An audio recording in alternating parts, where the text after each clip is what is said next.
स्वागत है स्टूडेंट्स आपका हमारे चैनल पर। आज हम करने वाले हैं कक्षा 4 और 5 दोनों के लिए। ये है RK-MSBK का जो आपका वीकली प्रैक्टिस क्यूज होता है उसी के आंसर हैं, तीनों से सॉल्व किया जाएगा। सबसे पहले गणित का करेंगे, चौथी और पाँचवीं दोनों के लिए है। तो दिए गए समबाहु त्रिभुज में बिंदीदार रेखा को मोड़ने पर कौन सी आकृति प्राप्त होगी? हमें त्रिकोण प्राप्त होगी स्टूडेंट, त्रिकोण उत्तर हो जाएगा।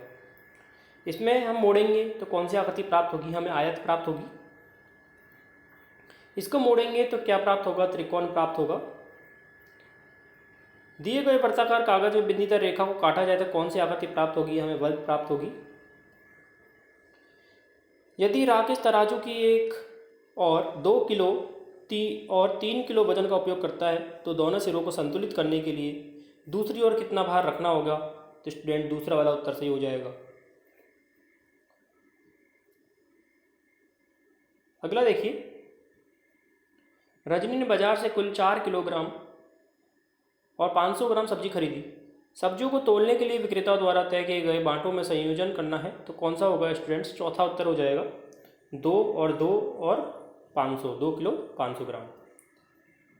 एक कुत्ते का वजन 13 किलो है तो मापने के लिए प्रयुक्त इकाई कौन सी हो जाएगी? इनमें से दूसरी हो जाएगी स्टूडेंट्स।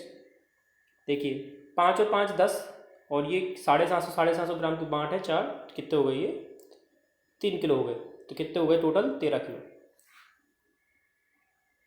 यदि सुष्मिता तराजू की 1 और 3 किलो और 5 किलो वजन का उपयोग करती है, दोनों पक्षों को संतुलित करने के लिए पहला उत्तर सही हो जाएगा।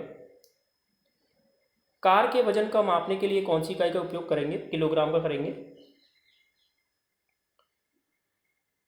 निम्नलिखित में से किस इकाई का उपयोग पेंसिल बॉक्स के वजन नापने के लिए किया जाएगा? ग्राम का।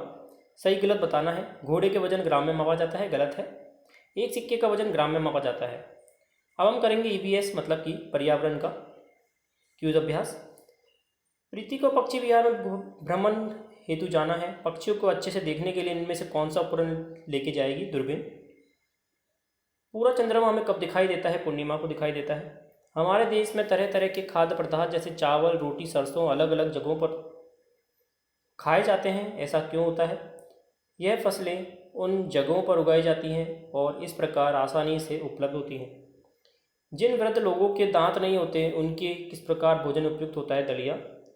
हमें ऊनी कपड़े कौन से मौसम में पहनने चाहिए? सर्दी में। झंडे के ऊपर कौन सा रंग होता है? ऊपर ही ऊपर, सबसे ऊपर केसरिया रंग। हमारा राष्ट्रीय खेल हॉकी है। इनमें से हमारा राष्ट्रीय फूल कौन सा है? कमल है। विद्यालय में ध्वजारोहण किस दिन किया जाता है? स्वतंत्रता दिवस पर किया जाता है। हमारा राष्ट्रीय पक्षी मोर है। हमारा राष्ट्रीय ध्वज में मध्य में अशोक चक्र है। सही गलत बताना है। हमारे राष्ट्र प्रतीक राष्ट्रीय एकता, मातृभूमि के प्रति प्रेम और जीवनों के मूल्यों के प्रेरक है, बिल्कुल सही है। स्टूडेंट्स अब हम करेंगे हिंदी का क्यूज अभ्यास, जिसमें गद्यांश में से प्रश्नों को देखना है। त्योहारों के मूल भाव में कौन सा उद्देश्य छिपा होता है? एकता, अखंडता मजबूत करने का भाव।